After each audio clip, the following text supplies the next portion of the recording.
listening to the Sportz Nutz.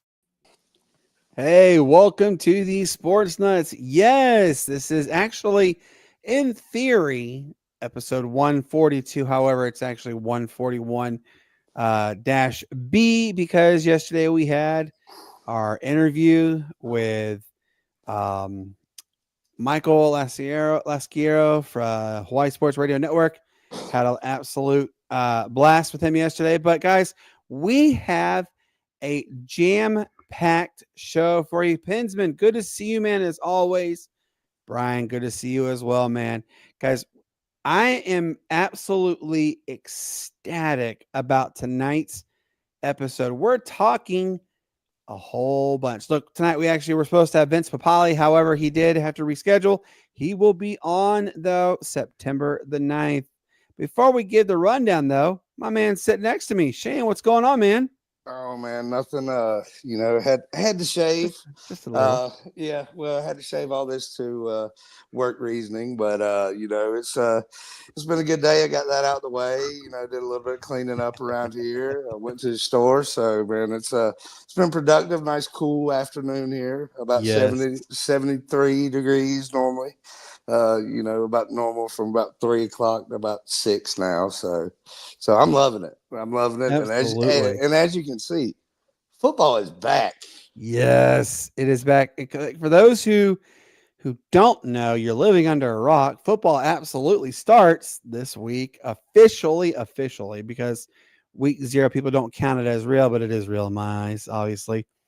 But it counts at the record on the end of the year. So absolutely, it's a real week, and we get to watch some high quality action going on, and obviously the food just adds on to it, guys. Obviously we don't have our third member here tonight. He is actually working. Shout out to Matt, though. He is going to tune in absolutely to you guys. Real quick, let you guys know.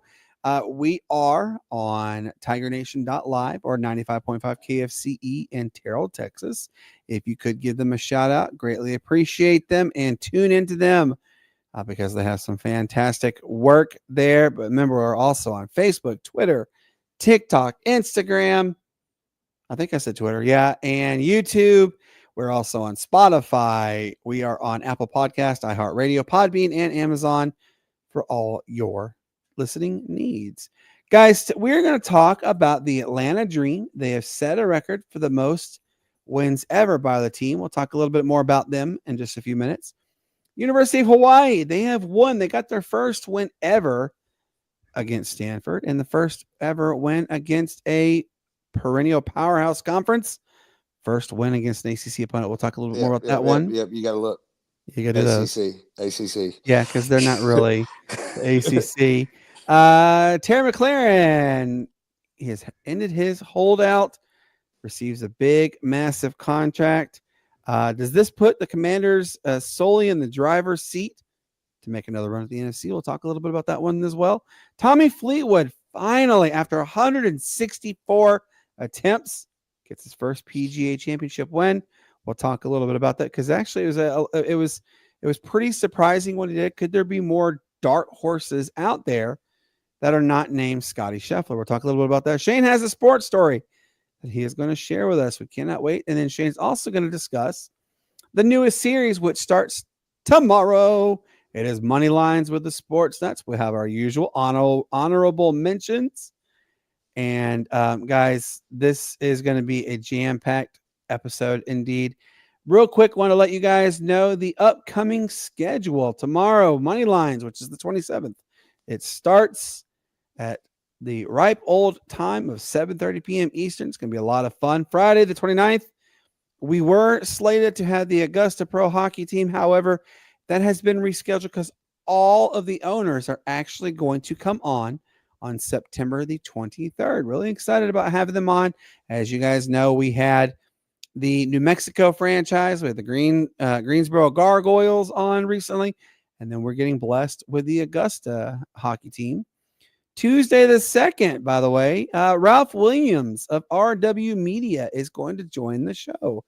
Pretty excited about that one. He is a big supporter of our show. Absolutely appreciate him. Give him a follow. Shout out if you guys can. Absolutely appreciate it.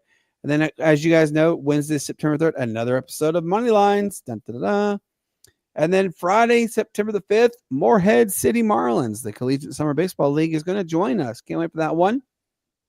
This one is actually really exciting to hear. But Tuesday, September the 16th, the University of Wisconsin Whitewater, the head football coach, is going to join the show. We were trying to get him on for Shane. Shane, I thought you were trying to be like Brandon. I'm guessing it's this right here. I don't know, with the beard and the goatee. I don't know. But yeah, we wanted him on for the other side of Saturdays, but they are actually, it is in season. So, and the head coach wanted to go on. So we're more than privileged to have him come on in the first place. So we'll give you guys a little sneak peek, I guess, into the other side of Saturdays, because we'll kind of go over some topics that we would normally cover on the other side of Saturdays with him. So that way you guys can get a little sneak peek into it, maybe give us a little bit more insight on exactly who you want us to reach out to and cover. See if we can get them on. So that's going to be a great episode on the 16th. Yeah, sure. I'm really excited about them. And of course, like I told you guys, September the 23rd, the Augusta Pro hockey team, the entire ownership, and Tim Tebow might be joining us because he is an owner of that team. We're going to try and get him on. So we might have Tebow on. If we do, stay tuned. It's going to be a lot of fun on that one. So yeah, we're really excited. It's just, it's just so much big news is coming about. We might have Clark Atlanta coming on soon. We might have somebody from the Toronto Argonauts coming on in September. We're trying to finalize that with them, as well as with the Saskatchewan Roughriders. For those who don't know, that's the Canadian Football League. We're just that close. We're almost there. Can't wait for that one. With that being said, guys, the Atlanta Dream, they actually set a record for the most wins ever by this team. They are the number 1 seed in the East. They're only 4.5 games behind Minnesota for that coveted number 1 overall seed in the entire WNBA. Remember, we had Bob Rathman on. He said, I think they're going to be better, but I don't think they're truly a number 1 seed just yet.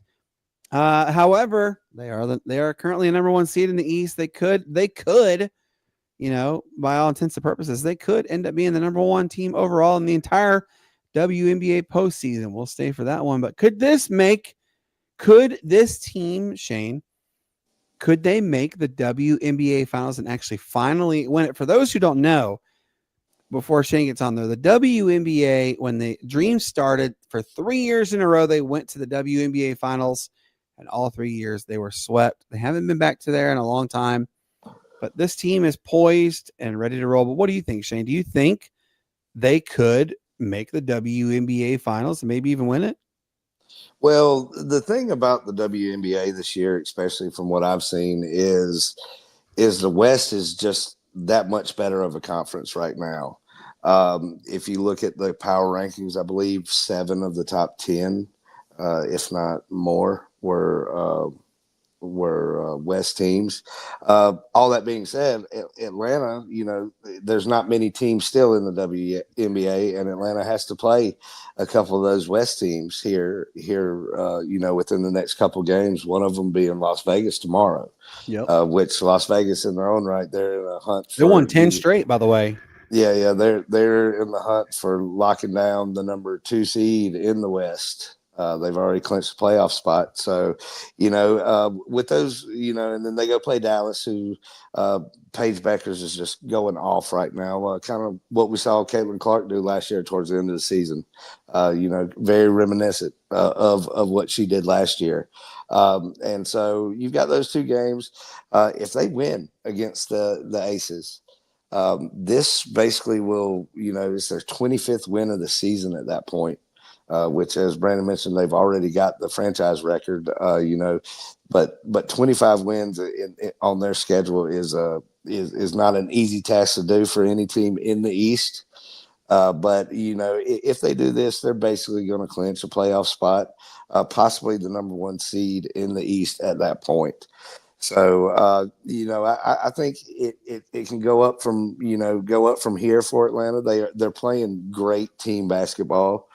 You know, it's just it's just how are you going to fare once you get to the Aces or the Lynx or somebody like that in the finals? As you mentioned, the last 3 times that they went, they got swept, and that's kind of the parity that we've seen with the Atlanta teams. WNBA. Well, with the WNBA in general, kind of, between the East and the West kind of deal. But before we go, I mentioned Caitlin Clark. I want to give a little shout out, honorable mention, kind of while we've got on this subject. News broke today. She is now a Nike signature athlete. Yes. Along with Asia Wilson being the only other WNBA star to be a Nike signature athlete. She's going to come out. They're going to come out with their own logo, which I believe is a couple C's kind of intertwined and stuff like that. I haven't looked too much on it, but it's pretty nice looking, by the way. They'll come out with a whole sportswear apparel brand, of things with that, and eventually a signature shoe within a year or so. But and Asia's shoes, fixing to come out, or yep. So it's literally knocking on that door. I think it comes out actually in like 4 weeks, if I'm not mistaken. Yeah, so it's getting close to knocking on the door. But shout out to the WNBA and Caitlin Clark for now we have multiple WNBA stars as Nike signature athletes. Yeah, this is a big moment for women's sports, more specifically the WNBA. For those who don't know, Portland Fire, they come back. I believe it's the next year. No, it's the year after next. No, it is next year because they come out at the same time. Toronto starts next year as well. And then by the year 2030, Philadelphia is going to join the mix. However, expansion is not done yet. We know that for a fact that the WNBA is so close to locking down Charlotte and as well as locking down Houston. Could Houston come back into the realm of things? I think so. Yes, Pensman, I do think the Dream actually could win the finals, and they could be the third professional Atlanta franchise to win a championship. Remember, the Braves are the first to do it in Atlanta. They did it in 95. They did it, then they repeated in 21. But in 2018, the Atlanta United MLS franchise absolutely won. And of course, it's crazy to think that it's been so long since another Atlanta franchise has won. But fingers crossed that we do see the Atlanta Dream get that opportunity. Shout out to the absolute everything about this, the ownership, the coaching staff, the players, everything. They really came together and said, this is now or never kind of moment. They need to get over that hurdle. And if Atlanta does win the WNBA finals this year, who's to say they're not going to win multiples? It's a very real possibility. So shout out to everybody on the Atlanta Dream. I think there's only 12 games left. If I'm not mistaken, there's only, I think not even 12 games. The Aces only have 5 games left. I think Atlanta's only got like 7 left. I'm looking. Let's see. Yeah, they only have. Let's see schedule. I'm sorry, that's bad. I'm doing this, y'all. I apologize. They have 1, 2, 3, 4, 5, 6. Yeah, they have 7 games left. Yeah. They have 2. They have, of course, they have the Las Vegas Aces. Then they take on Dallas. Then they had take Washington, on Connecticut.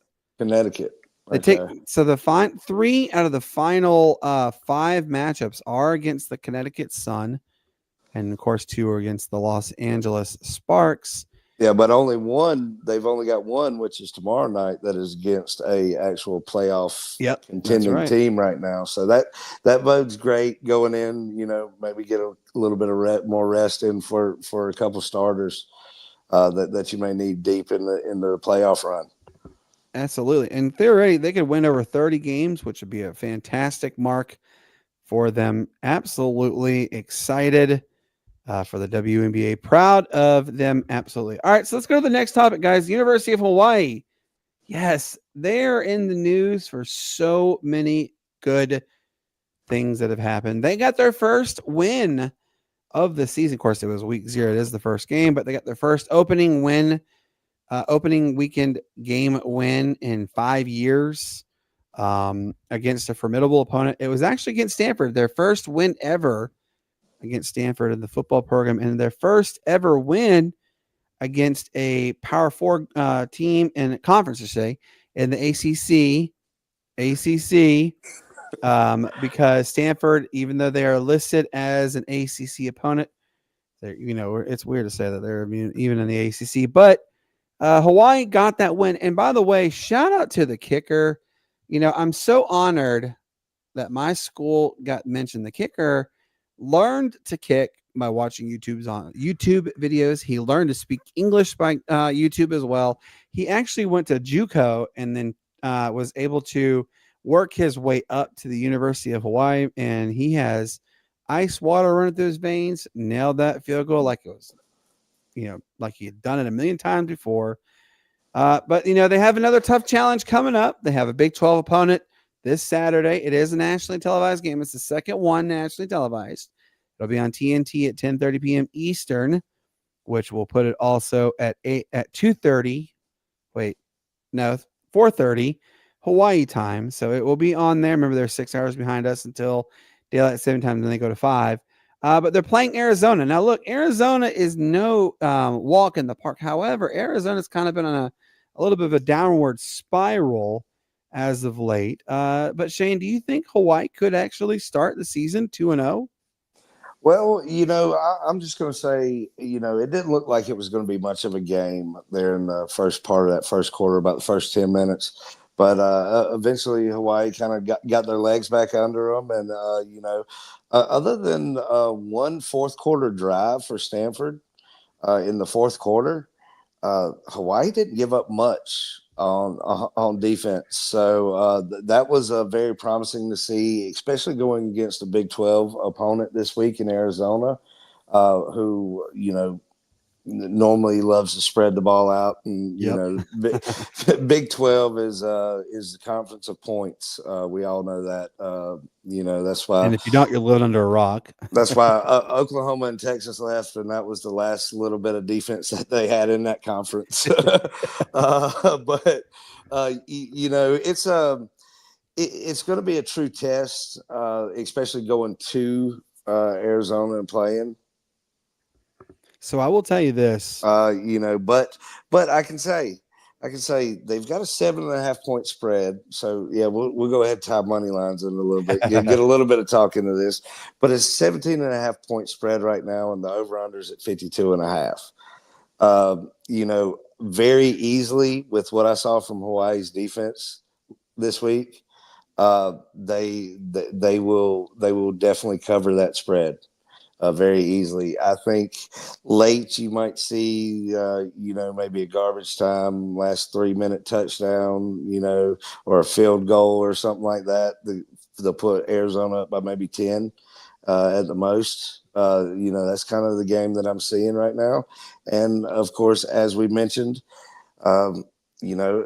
Arizona is in a defensive-less conference. So Hawaii's offense should have plenty of opportunity, probably better than what they had against Stanford to move the ball, especially being the second week into a game flow situation against a team that hasn't played yet. So that all kind of brews in the same pot, as you say, and it's just I love that saying. It's how the players are going to go out there and eat. So. But I will tell you this, Micah Alejano, oh my gosh, this dude, he really does. So I know not many of you guys had the privilege to watch Hawaii when Colt was there. Colt Brandon is an absolute legend. He still is a legend in the state of Hawaii, fan base, everything. They have his number retired.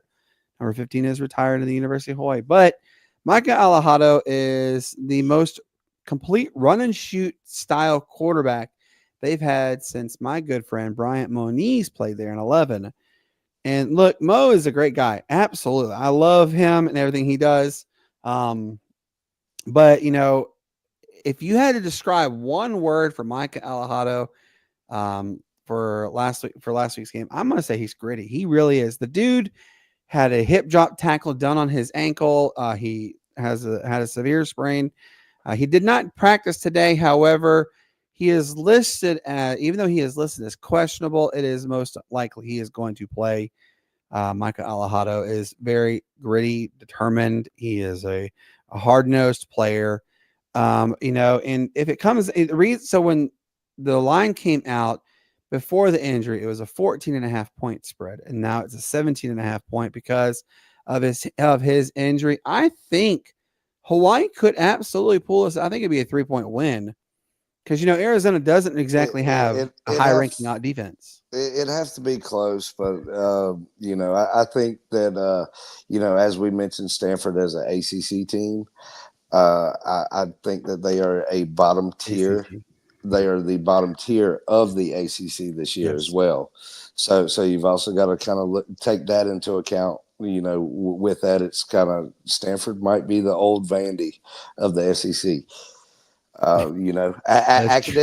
It's true, actually. Academic school, give it to them. Academically, they got it, and have some sports success in other places, and every once in a while, glimpse on the football field. But I got another kind of, because a little short honorable mention to bring up too, with the University of Hawaii. We broke the news about the Nike deal.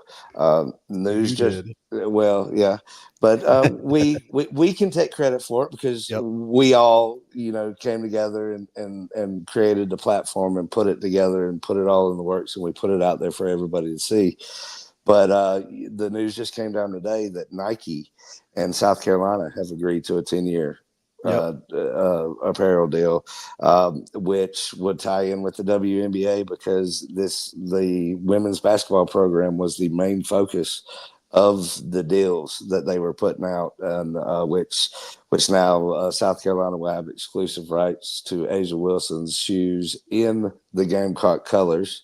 With them coming out unveiling 3 new uniforms with both the men's and men's will get the 3 kind of standard Nike uniforms that they have across the SEC right now, but the women's will have specialized kind of brand new rebranding for the team, which that comes down with the football team. They will have a rebranding of all 3 uniforms in the next 5 years. So, shout out South Carolina and Nike. People have been wanting it just like they wanted Hawaii with Nike. And, we're going to see what kind of treatment that they'll get. Oh, and what's really interesting too, Shane, is the way South Carolina's brand contract deal with Under Armour ended is almost kind of mirror imaging for Hawaii, although to a degree, but Under Armour asked if they could buy out the rest of the remainder of their contract with Hawaii, and it kind of threw Hawaii in a bind, and they went to Adidas. For those who don't know, Adidas is like pulling teeth to find any type of apparel items, so it's hard to find it. But the interview that came on WIFF4, which is a TV station here, NBC affiliate here in South Carolina, University of South Carolina only spoke to 2 apparel programs. The first one was Nike. The second one was Under Armour. And Under Armour said, we're not going to offer anything, so you guys can have fun. And that was literally how the conversation went. I mean, as a SEC school, that's what you can do. Yeah. Just that's a little bit of the difference between the South Carolina and the Hawaii deal. But it's I mean, they had gumption, they went for it, and they got it. That's right. And and we're absolutely beyond proud of our Rainbow Warriors, everything for University of Hawaii. And if you guys get a chance to tune in, look, their schedule is kind of a gauntlet at the back half. The front half, though, I mean, if realistically, and for those who don't know, Hawaii is it's very well known. Hawaii has struggled on the road, and it's understandable because they're 4,000 miles away, basically, from the U.S. mainland. Okay, so they've always traditionally struggled. However, teams that travel out there, they have struggled more so than anything because, again, you're traveling to paradise. You have no real landmass around you with the nearest you with 4,000 miles away. But Hawaii could they play Arizona this weekend. Just to say they win, that's 2-0. Then they go home for the next 3 matchups, which 2 of them, one is against Sam Houston. That could be another one. That would be 3-0. and then they play FCS opponent Portland State, which I will tell you that they're not a blink of an eye because Portland State has always given fits to Hawaii. Always. So, who do they play this week? I know it's somebody prominent. Who? Portland State? Yeah. Let me see here. Actually, they play. Yeah, but as you look that up, I just want to shout out to the national BYU. televised part of it. They at TNT. This is the first time TNT's broadcasted a football game, And it's on HBO Max too, by the way. Yeah, so I'm kind of interested to see how that's going to go. Especially with the, all the changes that we've seen, in the media wise in the last what 3 years, maybe how drastically it's changed. And I mean, and then you get to see Dave Portnoy getting kicked out of the stadium. I mean, that's wasn't he banned too, right? He was banned. Yeah, he's banned from the stadium Saturday, although he's part of the Fox's Big Noon Kickoff. So he's still going to somehow get in there. Yeah, well, I mean, it's kind of sad to see a personality and a fan of a rival. They can't put that aside, knowing that he's going to be a broadcast personality and have to be unbiased because that's what they're paying them to do. Although there's always bias there. It's just kind of amazing what media rights and everything can do to people. Absolutely. But yeah, Portland State BYU, that'll give you a good testament of where Portland State is, especially against the BYU team that's what 25th. Yeah, BYU is ranked. Now I will tell you this: right on the edge. They're right. Well, Portland State also hasn't scored a point yet in their entire season. They got blanketed by Tarleton State, which, by the way, Tarleton State has had official conversations with the Mountain West. There is talks at the end of the season. They're gonna when they revisit the all conversations that Portland State could possibly consider leaving the FCS to join the Mountain West. Tarleton State, they were with the WAC. Now they're with the Big Sky, but there's I'm trying to remember where they're at, but there's a possibility that Tarleton State could move up again because they finished their 2-year allotment to not participate in any FCS bowl eligibility because they moved up. But I mean, there's a real possibility Tarleton State in the next 3 years could be a member of the Mountain West Conference. So Tarleton State's not a blink an eye team, but Portland State, Hawaii. I mean, guys, if you're keeping tabs on that could be a 4-0 record to start the season for University of Hawaii before they go and they take on Fresno State. Fresno State's not a team to bat the eye at. They did lose. I mean, heck, that would be amazing going into Air Force at the travel to Colorado. They lost, but they covered. Yeah, but it would still be pretty cool though to see Hawaii start 5-0. I mean, if that happens, then you really got to start believing this team has finally turned the cheek the right direction. Well, you're gonna have to lock Brandon in the house. He's not gonna know what to do with himself. Stop telling my secrets. Come on now. So shout out though to the University of Hawaii. If you guys get a chance, tune into them this Saturday, 10:30 p.m. Eastern, which again is 4:30 p.m. Hawaiian. Check them out. They're on TNT, HBO Max as well. They are taking on Arizona. So shout out to the University of Hawaii. Terry McLaren has ended his holdout. He did receive a 3-year, $96 million deal. Real quick, Shane, does this put the Commanders in the driver's seat to make another run at the NFC title game? Well, man, this is a big boost for Washington. We've covered it a bunch, especially with our training day segment that we did, on the NFC East. Man, Washington is a real contender. They showed it last year with the late run that they had with a rookie quarterback who was just getting his feet under him. They've looked, kind of par for the course of what we expect out of the contender teams that are kind of on the fringe this preseason. But getting Scary Terry back, they don't call him Scary Terry for no reason. He is a threat anywhere you put him on the field at any time. So it's There is a reason why they call him that. yeah. I mean, he's since he was drafted in 2019, he's been the most consistent offensive production player for the Commanders at this point. So I mean, you paid him. I mean, 96 mil over 3 years with a 30 mil signing bonus, I do believe. So I mean, it's par for. I mean, you saw DK get a 30 million a year contract with the Steelers for 2 years. Mm-hmm. So it's kind of par for his production and what he was. I mean, he was the second leading touchdown receptions last year. Still over 1,000 yards. So I mean, this is great to have him on. But let's let's go ahead and put it out there. Scary Terry signed. Hendrickson is signed. There are two players, just two, that are in contract disputes and holdouts, but they're both hold ins right now.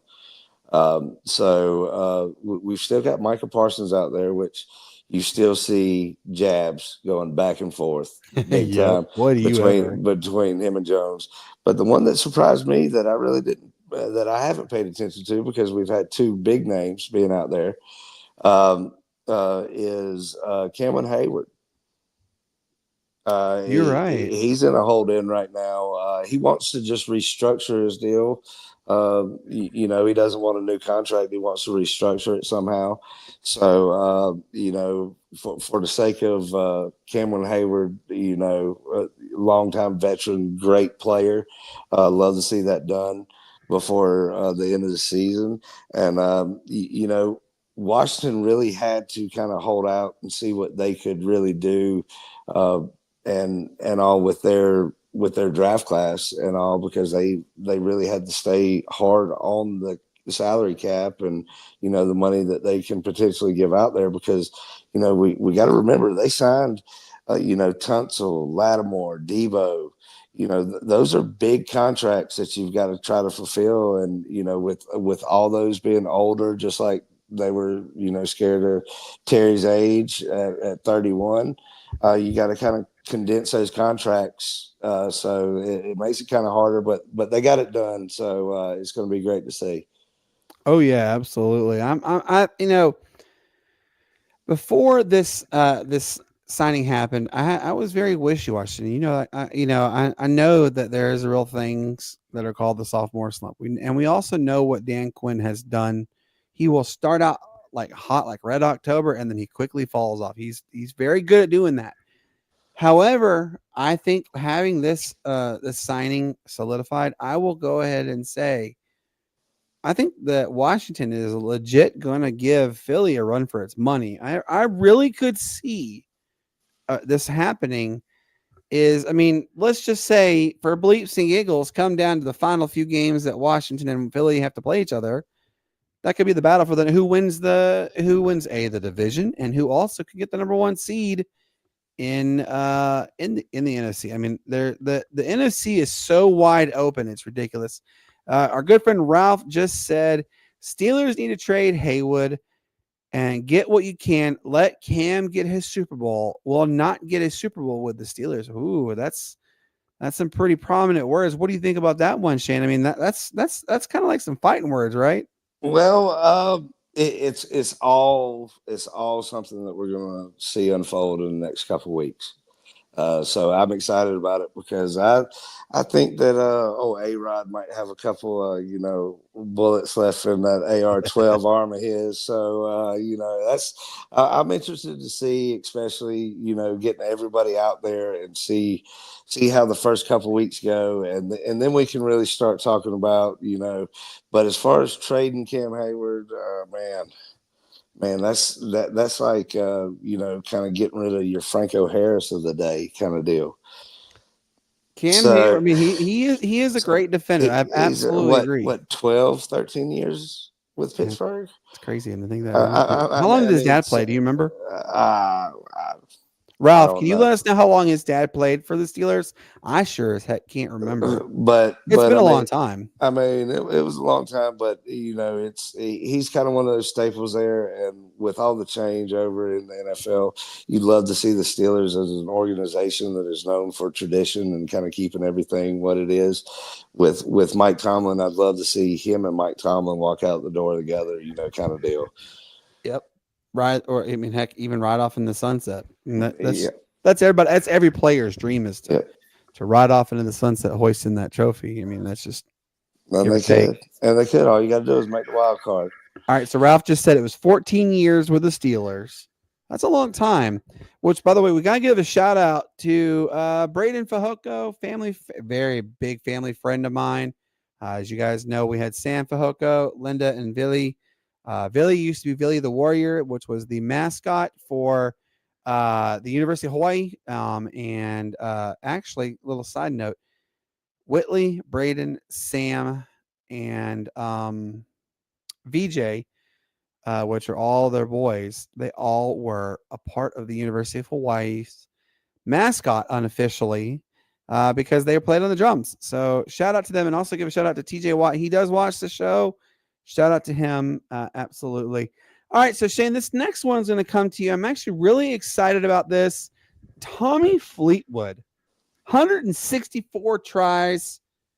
And finally, he gets that covenant first ever PGA championship win. By the way, he won the FedEx Cup, might I add, which is a nice, cool collective $10 million purse that he got to have at the end of the closing ceremonies, you want to call it. It was held in East Lake in Atlanta. Beautiful course, by the way. Shout out to Atlanta area. By the way, that's really close to my buddy Brian Greenblatt. That's where his family lives. So, yeah, shout out to them.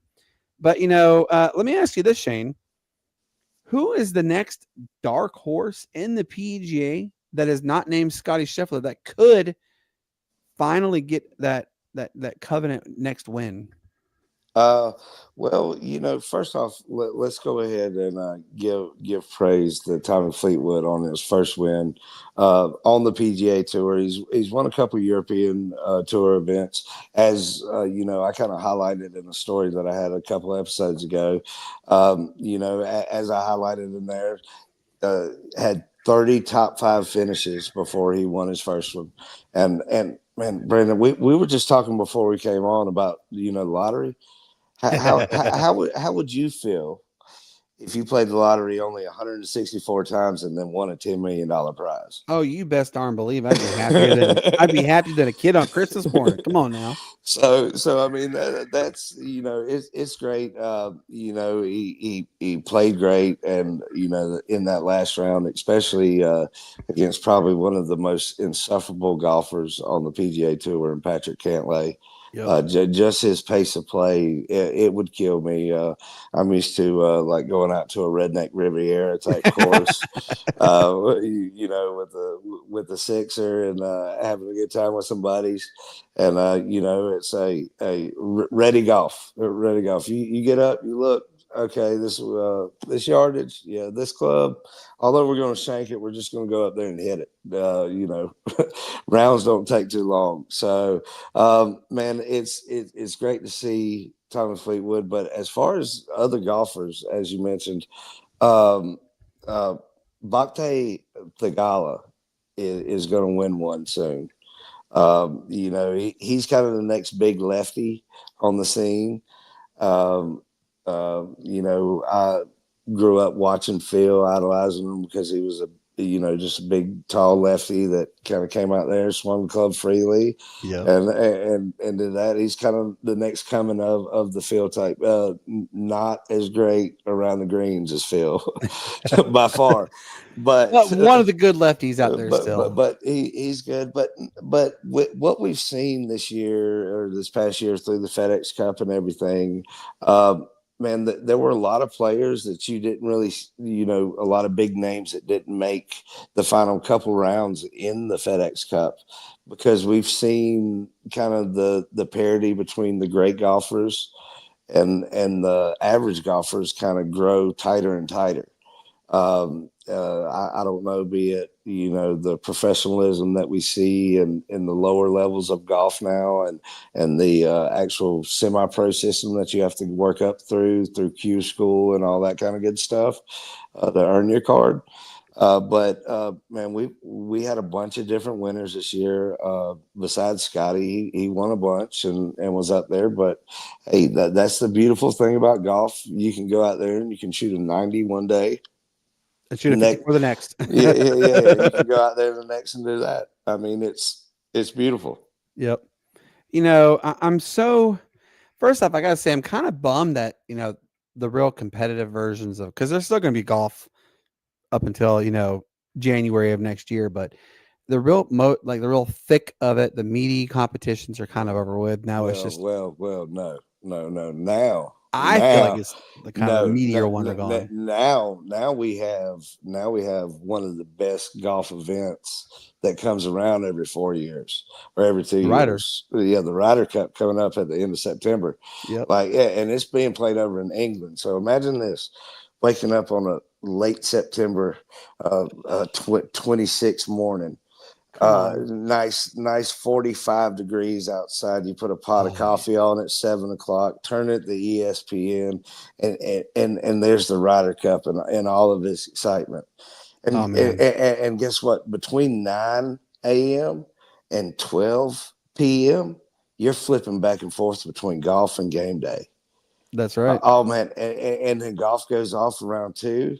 You're flipping between the early games and there, because that's about the 4th week of the season. So you got some kind of cupcake games, some bye weeks, stuff going on there already. So you get to watch a little bit of in the golf in between the games. Or maybe all at one time, like I probably will. Shout out to YouTube TV, by the way. We're gonna have 4 screens just going on one area and look at the other screen. We have the 4 on the other. Yeah. That's what I'm gonna do. But I mean, we got 91 games between FBS opponents this week, so definitely gonna do that. But man, and then you get from 7:00 in the morning to 2:30 at night between Ryder Cup and college football. I mean, how awesome is that? And then, I just want to mention one thing too, is with this Tommy Fleetwood win, this is probably one of the most, well-liked and well-received wins, kind of first wins of a career, if, be it the Tour Championship alone, since you kind of see the Phil PGA Championship and the Tiger Masters. You're right. And look, I'm so, every time I turn the TV on and I see certain matches, like just certain areas, I mean, it is like heaven on earth getting to watch some of these like amazing matchups and just some of these amazing events. Oh man, I mean, you come on, folks. If you are living under a rock and you haven't seen just some of the beauty that takes place with regards to golf, I mean, there really is just something about it. You know what I mean? Like, come on, Shane, you agree, right? There's just something about it. Am I right? Oh man, I love it. It's a retreat for me. You can have the worst of days and go out on the golf course, and it's something you can control. Although you seem like most of the times when I hit the ball, I can't control it at all. It's one of those games only you can blame yourself for the situations that you get in. But then you get out there and you look at the majestic atmosphere and everything else that goes along with the game of golf. And kind of the etiquette and everything else, like you've got some tyrants out there, but golf's a fun game, and I mean it's one of the only games that I've seen people from 9 to 90 play all at the same time. So for those it's great. Are watching, I want you for 50 points. Can you tell us why they named it golf? Shane knows the answer to this question. Why did they call it golf? And the reason is because all the good 4-letter words are already taken. Because you do say 4-letter words when you play golf, and just Yeah. Absolutely. I didn't know that my dictionary for my language was that vast before I started playing golf. There are times like golf is really a math game. You have to do like a geometry and which, by the way, I got a corny dad joke for you. Physics more than math. That's true, but I got a corny dad joke for you. What is a tree's favorite subject? Geometry. Just throwing it out there. Doo-doo. I know. Go ahead. Mm. Go ahead on that one. But all right. So let me ask you this, Shane. You know all the beautiful courses. We see them all. If tomorrow you woke up and you were given the keys to play an entire round or entire round, a whole weekend at any course, and I mean any course in the entire world, you have to name it right now. Which one do you play at? I will see that's the true fan of me as a golfer. I really couldn't do just a one course, like, and you're talking about a weekend, because you could do weekend trips like where you get 4 rounds in. That's true. One Friday, 2 Saturday, 1 Sunday. So I'm going to give it to you like this. I'll give you my 4 courses. Please do. I want to hear them. Number 1 would be Augusta, because that is holy ground. Holy ground. How could you not want to play there? It's in the middle of the ghetto in Augusta, really. I think, my dad's been a couple times. He said that there's a old rundown Hardee's that used to be down the street. Of course, it's probably, grown up a little since the 90s when he went. but it's in the middle of kind of just a, industrialized kind of, rundown housing type deal on the verge of it, but yet it's so beautiful. Number 2, I would have to say I'd love to play Sawgrass with iconic 17th green. I don't know how many balls that I would hit in the water, but I would hit balls. Probably all of them. Probably all of them. I would hit balls until I put one on the green. Which means you might be there the entire weekend. Yeah. Well, I don't know. It's a pretty large green. I just want to put it dry over there on the green. Don't put it in the drink. And then you got to do Pebble Beach. Yep, absolutely. But the one, I don't know the course's name, but I mean, I think that I would go, just kind of that whole swoop kind of deal.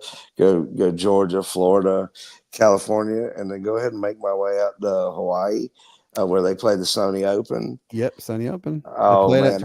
Up in the North Shore. Man, what is that, 17 or 18, that par 5 that's so long that goes down the hill towards the water that just kind of curves. That's kind of Bubba Watson and the pink driver just putting it up there from about 300 plus out. Driver. I got a little interesting statistic. Talk much, Brandon. Statistic for you, Shane. But it's a beautiful course, and so that's why I would love to go play there, because just the scenery alone is just immaculate. If you guys don't know, if you ever watched 50 First Dates, the golf course that Adam Sandler is on, that's the course that Shane is talking about. Oh, yeah. I watch Adam Sandler movies. I know. Well, that's just for case people didn't watch it. Look, Brian from Tiger Stripes Media said Augusta National, the Masters. Ralph just said, what about Oakmont? Now, see, that's actually a good course. Mine in this order. I'd love to play there, but I would not love to putt there. No. Are you kidding me? I would not want to vote. Yeah, that's worse. That's worse than putting on glass. Yes. All right. So my 4, I'm going to go in this order. Okay. I'm going to go through 4 to 1. Okay. The 4th one, Pebble Beach. Yes. Augusta would be number 3. TPC Sugarloaf. You remember Sugarloaf when they held the Players Championship at Sugarloaf in Duluth, Georgia? No. Beautiful, beautiful course. I used to live like 10 minutes down the road from TPC Sugarloaf. It's a beautiful neighborhood. It's where they played TPC Sugarloaf, the Players Championship in Sugarloaf, on Sugarloaf Parkway, I should say. They don't host it there anymore, but still a beautiful all-around course. I would love to play there. Then my number 1 is St. Andrews. I know it's one of the hardest courses there is, And my good friend Charlie James, who hosts a radio show here in the upstate of South Carolina, he played there, and he said it was every bit worth every dime Oh yeah. playing there. And he said that was the Well, most memorable to look up. I've got a couple. If I went that way, Okay. you know what I mean. I mean, Yeah. yeah. I mean, and especially go to St. Andrews and like go over to Edinburgh, make a whole trip out of it, see Grandma's homeland and her own place and stuff like that. That would be great. Oh God. Just so you guys know, we're golfers, in case you couldn't tell. All right. So look, Shane actually has a sports story. So what Shane will do, he's going to give his sports story, but then he's going to blow you guys' socks off too, because he's going to talk about tomorrow's episode, which, oh my God, I'm so excited. By the way, Shane, this is for you.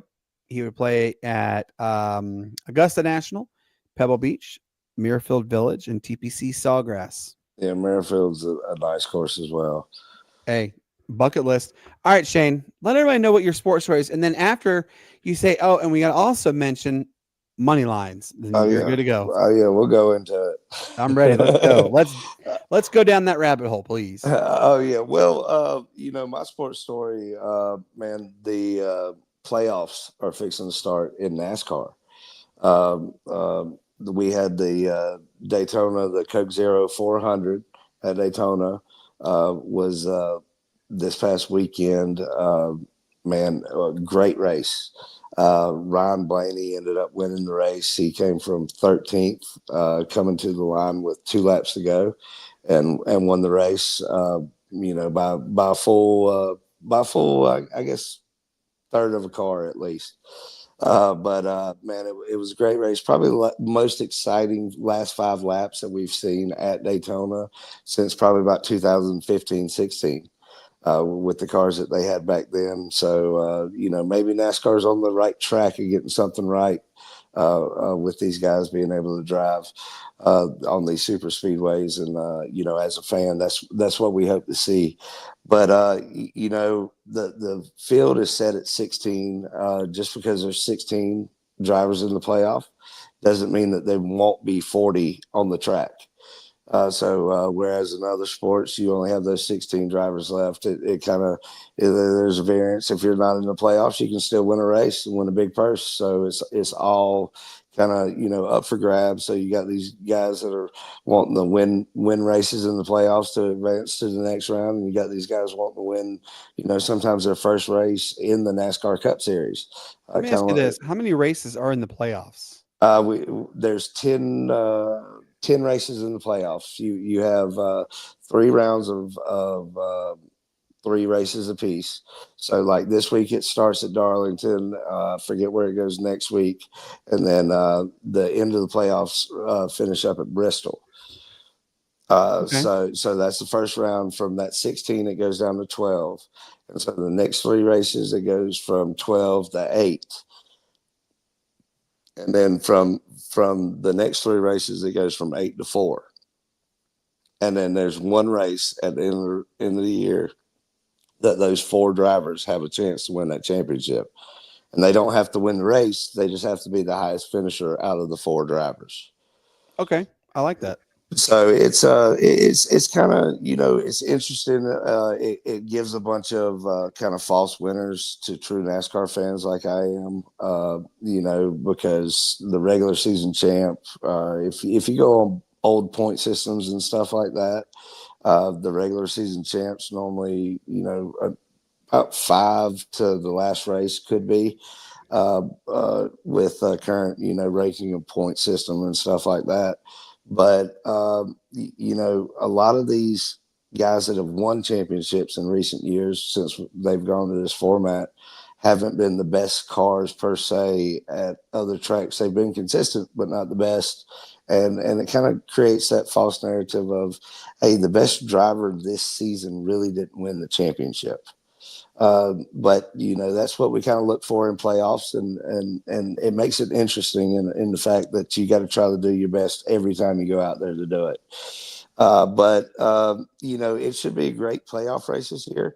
Especially you've got your favorites as in Blaney, who just And there's your won. answer right there. It's at Yep. Worldwide Technology Raceway at Gateway Madison. Yep, Madison right there. It's the old St. Louis. It's right outside of St. Louis, right there in East St. Louis. Used to be Worldwide Speedway or something like that, I believe. Um, but uh, but man, like I said, it's going to be interesting. You got Blaney who won; he's a favorite. Larson and Hamlin, of course, are favorites as well throughout the season.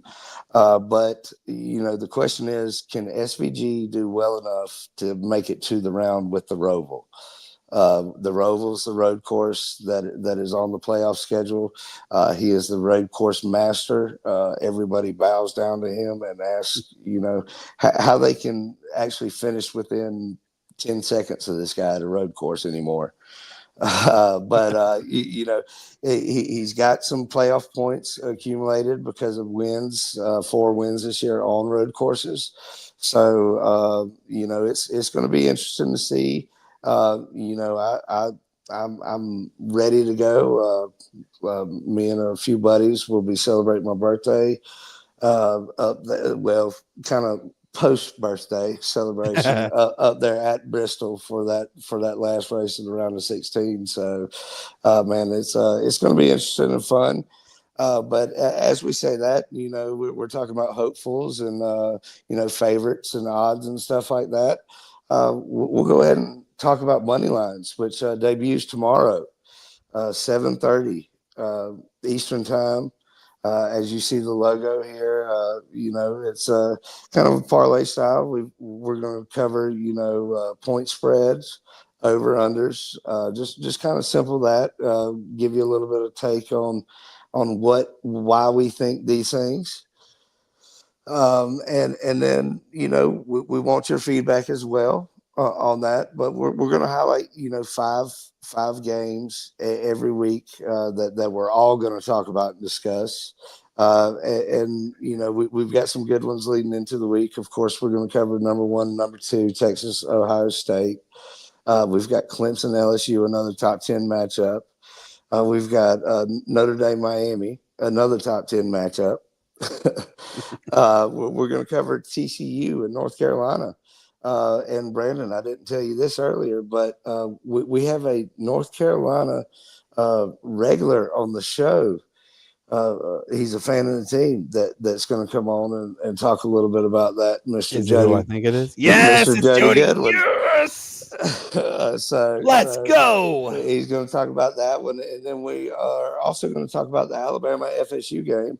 And I might reach out to Ben and see if he wants to talk a little bit about that one as well. I'm okay with that. So we're gonna break those 5 games down, kind of and do that. But then we're also going to give our 3 other games. So just to give you guys a preview. My 3 other games of the week are going to be the Bird Brawl at the Benz. The Hokies versus the Gamecocks, South Carolina, Virginia Tech. Of course, I've got a vetted interest in both the teams because I do pull for them, but I'm going for the Hokies, of course. In this one, they're the true team, and I'm going to go Nebraska and Cincinnati. They've got a good game coming on Thursday night. I think that's going to be a good one, and then I'm going to go Coastal and UVA. I like it. It's I want to see where Coastal is this year and see what they can do, and then also UVA, see how they can respond to what happened last year. I'm excited about that too because you got some good choices. Yep, and we don't know. We're going to highlight everything. And Brandon, you got yours. You want to let everybody know yours? So my 3. It's actually kind of one is going to be a battle of the mountain. It's like a mountain range battle, basically. It's in North Carolina. It is App State taking on Charlotte. Then, of course, I can't go without saying this one. University of Hawaii and Arizona. And then the last one that I'm going to focus on is Northwestern and Tulane. Look, we have been high-horsed on Tulane for several years now. A good friend, Maddie Hudek of Tulane. She's the SI.com beat writer. We told her we support them 2,000%. Shane has mentioned it. I've mentioned it. We've religiously talked about Tulane, so I'm eager to see where they go on that one. It's a big matchup. They're taking on a Big Ten opponent. And then Hawaii, obviously, they're taking on a Big 12 opponent. And Arizona, can they repeat last week's success and knock off Arizona? And then App State and Charlotte. The reason why I chose this one, yeah, App State is favored. However, Charlotte, it's like every year they're almost there. They're almost there. It's like the little train the engine that could. I think I can. They're almost there. They're almost there. Could they finally pull a rabbit out of their hat? We'll talk a little bit about that one. But I'm pretty excited about this. And look, guys, Shane just told you right there. Let us know what schools you also would like for us to talk about, because we are down to talk about them. We absolutely will talk about them. Plus, as I mentioned before, I've got the parlay card. I just got the picture of the parlay card sent to me, so we'll have that for you guys to look at, and maybe swing some of your influence if you do any sports betting on the side, kind of deal. We won't tell anybody if you do or not. We promise. Real quick, 3% commission. That's it. Yeah, just 3. Look, I got a little story for you real quick, Brian, then we'll go to our next topic. I actually used to work for a uniform delivery company who delivers to JR Motorsports up at the border, North Carolina, South Carolina. I delivered to them. So it was actually pretty cool to get the chance to do there. All right, so look, guys, this is where we get the exciting moments right here. It's our honorable mentions. Shane's got 5. I've got 6. The first one of the honorable, and look, we want you guys to tell us your honorable mentions as well. First one that I'm going to go is Trey Hendrickson. He ends his lengthy holdout. However, it's not what ironclad. It's not what you think. He did get a $14 million raise. It was all converted to guarantees. So he gets a $30 million salary. He will still become an unrestricted free agent after the end of this year. But shout out to him for finally getting paid. And it's a big move. I think that helps solidify the defense a better way for the Bengals. Shane, who do you got as your honorable mention? Well, although we talk about the Braves not having a great season, aka lackluster, as you could put it, congratulations to Spencer Strider, fastest MLB player in history to reach 600 strikeouts, and that's by innings, which I think he pitched 7 last night. So I think that he reached 600 strikeouts in 425 innings of work. So, congratulations to him. And, he did do well, but they still didn't win. So, yeah, that's just kind of how the seasons has gone for Atlanta. Just when you think there is this possibility, they go and they just absolutely lay goose eggs. It happens. My next honorable mention, Nebraska Pitt. Why am I mentioning them? Well, they had on this weekend. They actually had this past weekend. It was the women's volleyball matchup. It garnished 771,000 views, and it was touted as the most watched match ever without an NFL tie-in in NCAA volleyball, men's and women's volleyball history. Congratulations to both programs. And again, as you guys, we've told you many times, we are huge advocates for women's sports. Shane, who's your next honorable mention? Boy, shout out to the big dumper again. Man, number 50 last night, is continuously growing his lead for home runs as a catcher, but also the only other switch hitter to hit 50 home runs in a season, Mr. Mickey Mantle. Oh, that's right. Did you see the unusual stat that he hit a 647 foot home run? Oh yeah. Well, I'm reading books now, so like I'm going through Yogi Berra, and Mickey's my next one to go to. But man, that and also only the 8th player in MLB history that hit 50 home runs before the end of August. Ooh, do you think he only has to hit 13 more to break Roger Maris's 62 record? Do you think he does it? I'm not sure. It's the dog days now. So That's right. so we'll see. Especially with him being a catcher, wear and tear from the season will get you. Absolutely, it will. It absolutely gets you. And by the way, shout out to all the catchers who play both baseball and softball. Man, I couldn't do it. I would absolutely destroy my knees. And of Oh course, I am yeah. also 6'5". It is mine. That's why I got tendonitis and bursitis in both mine. My next honorable mention is actually in the NFL, Desmond Watson. For those who don't know who Desmond Watson is, he was the undrafted rookie free agent signed by the Tampa Bay Buccaneers, and he came in from the University of Florida at a whopping 464 pounds. He did lose 36 pounds, but unfortunately, he did not get the chance to play a game in preseason. He has to clear waivers to see if he even go on the practice squad for the Buccaneers. But hopefully, this is an eye opener. He continues his weight loss journey and knows that, yeah, I'm down to 430, but you know what, though? Shoot for under 400, shoot for under 350. That's the next goal for him. But that's an honorable mention. Shane, who's your next honorable mention? Well, I'm going to say congratulations to the Cincinnati Bengals. This is not for the Hendrickson signing. They are the lowest 16-ounce beer price in the NFL this year. Really? At $6.50 Who's the most? a pint. That's Washington Commanders is the most. They are at $16.49 for a 16-ounce beer. Yes, the Panthers. That beer better be buying me a brand new car for $16. The Panthers are right there in the middle, kind of the general kind of consumption of the NFL.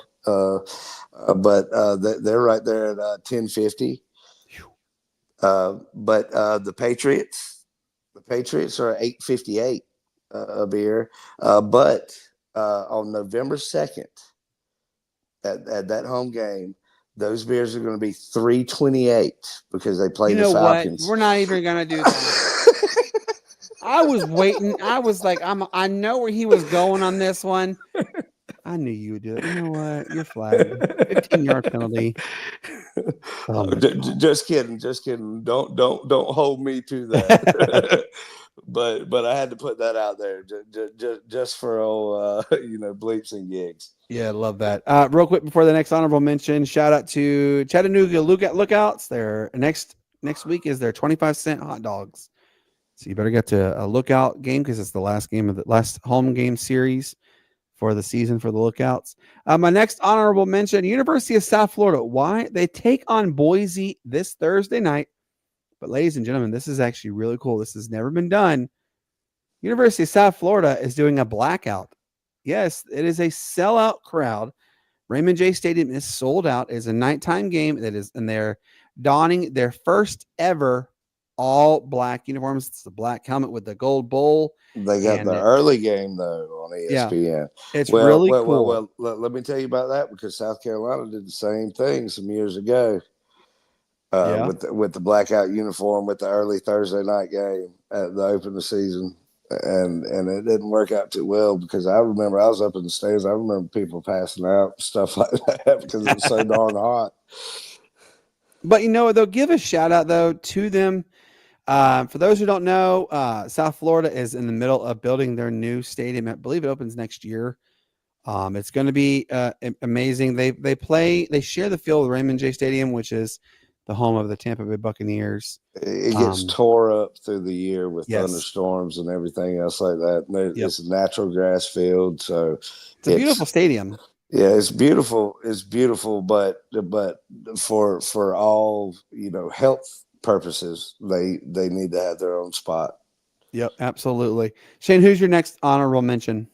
Well, my next honorable mention, it didn't work out too well, but man, Venus Williams, she made her major debut after 16 months off for various health reasons. She's played a couple matches before, but she held the number 11 in the world to a 3-set match to open up the U.S. Open.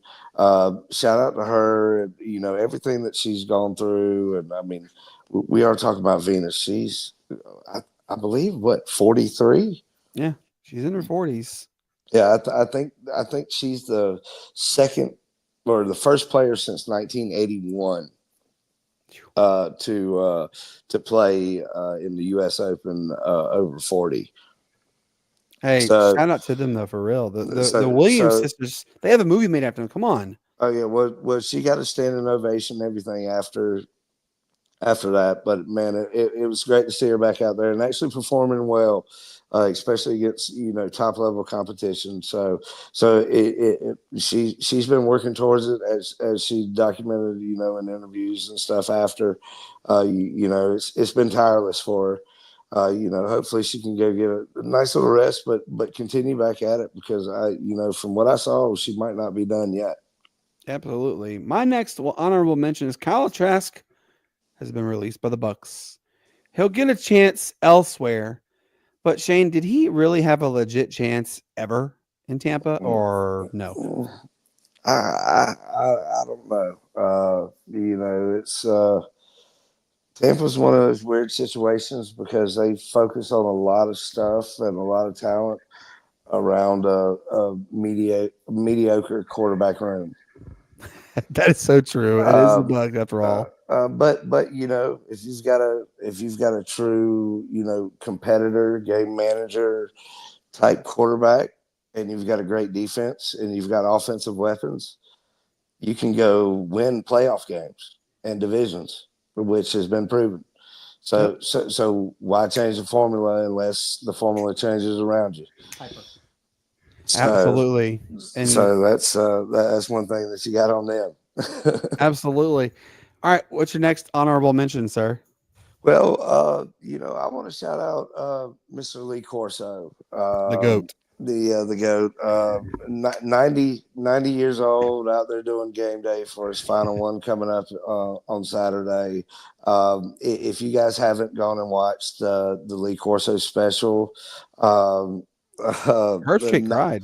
Yeah, not so fast, my friend. Herb Street cried. This big boy over here was tearing up himself. It's sad. We've grown up watching him, Yeah, for so many years, and he's been a catalyst for so many great moments on the show, and a catalyst for what the show is today. So just shout out to him for this incredible journey that he's led everybody on. I know he's going to be one of those sports figures that's going to be truly missed when it comes, to him finally hanging up the headset, as they say. Yep.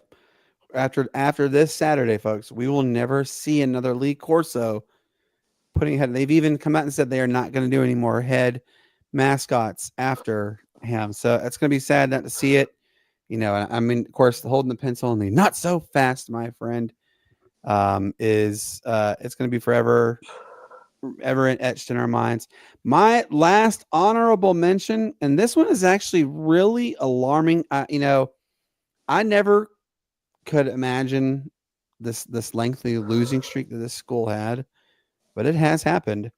Columbia High School, based in Huntsville, Alabama, just completed their 92nd loss in a row. Yes, they've lost 92 games in a row. It is the longest losing streak in all of all football related sports. They haven't won since 2015, y'all. 92 games. Just think about this for a second, y'all. 10 years ago was the last time this team tasted an actual W. And it had that is unfathomable. Think about this, Shane. How many coaches do you think would lose their jobs after 2 years of getting mollywopped? I mean, there was the last game they played, they lost 56-3. I mean, that just goes to show this is definitely not falling just only on the players. It's falling solely on the coaching staff as well, right? Coaching staff, community. I mean, it all makes a difference, and especially if it's a little small town kind of deal, or if it's just in a part that just doesn't get that kind of love and support. Because man, I came from a small town. They supported it. They were 0-10. They went 1-9, and then went 3-8. Lost first game in the playoffs, and then we went 8-3. Ended up 11-3, or 8-2. in the season, and then ending up 11-3, losing by 1 point in the state championship, just because the community supported it. It was a whole transition in the program as a whole. You got to have those kind of leaders kind of step up in those communities to be able to bring that out in kids and the school system alone. After the coach, I had Steve Tannehill after he left. Not 3-4 years after, there was a significant drop because of the head coach turnover in kids coming out for the team. It's all about everything together when it comes to high school sports, especially. Think about the level of discouragement these players unfortunately have to go through too, knowing that you've set a record for the most consecutive losses. You haven't won in 10 years, God, that's just hard pill to swallow. Real quick, John from the Pitch Grid podcast, honorable mention. Sheffield Wednesday, the club with a bad owner. Yeah, I remember them very well. They beat a Premier League club with 18-year-olds. Woo. That's actually pretty impressive. Shout out, by the way, to the Pitch Grid podcast. He is actually going to join us real quick on Friday to talk about the soccer world. So we'll hear a little quick tidbit from him. Real quick, let you guys know. I don't know what's going on with the Facebook. I know I've had to delete it multiple times and restart it. I apologize for that. Is something going on Facebook's end on that one. And then Wednesday, like I said, guys, tomorrow, the 27th, Money Lines starts. Yes, cannot wait for that one. And then obviously Friday, we were going to have the Augusta Pro Hockey team on. However, it has been rescheduled for them to September the 23rd. It will be all owners. We might have Tim Tebow actually on. They're working to try and get him to commit to come on. So if we do, we will have Tim. We will definitely have them on, but we might have Tim Tebow on as well. Remember, we were pretty honored that we got the New Mexico franchise. And then also we had the Greensboro Gargoyles. And then we're going to get the Augusta team on there. Can't wait for that one. And then Tuesday, September the 2nd, Ralph Williams of RW Media is going to join the show and talk some sports with us. Can't wait for that one. Wednesday, September 3rd is another episode of our famed show, Money Lines. And then Friday, September the 5th, Morehead City Marlins, the collegiate summer baseball team, is going to join the show and talk to us about some baseball. Obviously it's really cool what they do, and shout out to all the wooden bat leagues, the collegiate summer baseball, everything. There's a team, by the way, in case you didn't know this, there's a team called the Portland Pickles. Check them out. We're actually diligently working to try to get them on our show.